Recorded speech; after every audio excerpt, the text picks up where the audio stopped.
air pollution is something that I've been working on for more than 2 decades, and I do want to thank Simon Birkett of Clean Air London and Rosamund Kissi-Debrah, both fantastic campaigners who are so tenacious, and it moves me that I'm able to actually present some of what they think and what they are fighting on. And I'd also like to congratulate the Noble Lady, Lady Hayman of Ulloch, for her opening speech. It was excellent. I'm sure far better than anything I can do, but I will try. Now, Amendment 4 that we may divide on is a crucial amendment. It could save your life.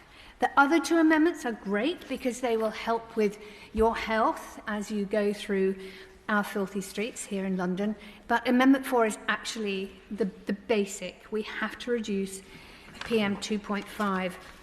Exposure to these fine particles is the main cause of death for most people dying early from air pollution.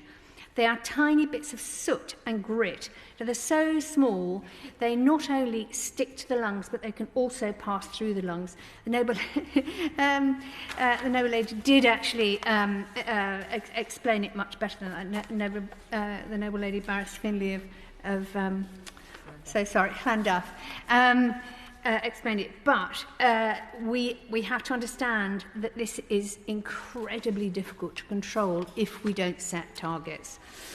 And Amendment 12 is also extremely important because the World Health Organization is due to publish its updated air quality guidelines this month, possibly within days. Now, I try never to say the words air quality because we don't have air quality. What we have is air pollution. We've got to remember that. It is dirty, it's filthy, and it's harmful. Now, many countries around the world follow the World Health Organization guidance. It was issued 16 years ago, the previous one, but we still have nothing.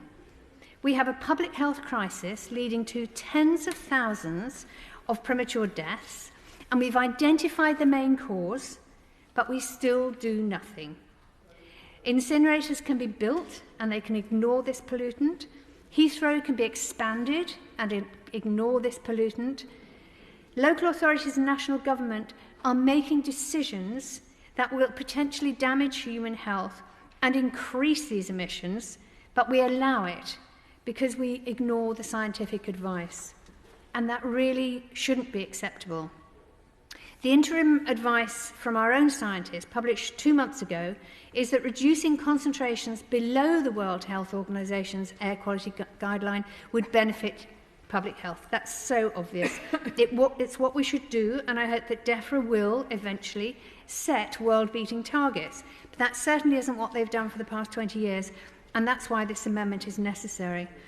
It would immediately introduce a minimum standard and start us down the path to a healthier environment. Now, when I was on the London Assembly, Ken Livingstone, to his credit, did his bit. He introduced the congestion charge, which did help.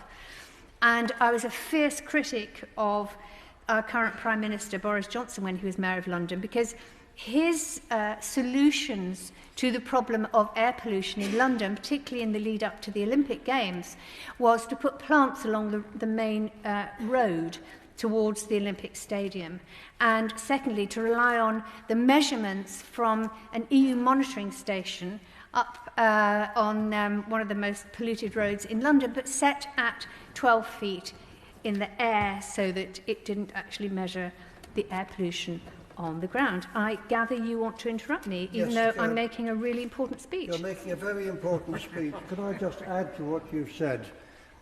That, in addition, the Mayor of London covered up the monitoring stations on the roads leading to the Olympics, so that otherwise the pollution would have been worse than it had been at Beijing 4 years previously. But he did put potted plants. Yes, indeed. I mean, let's give him some credit. On Amendment 54, this is also an incredibly important amendment because it would achieve 3 important outcomes. First of all, it would put health at the heart of government policy making.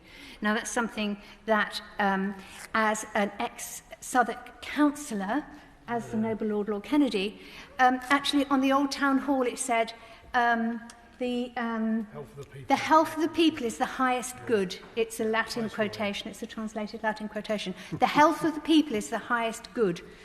And that's what this government absolutely ignores.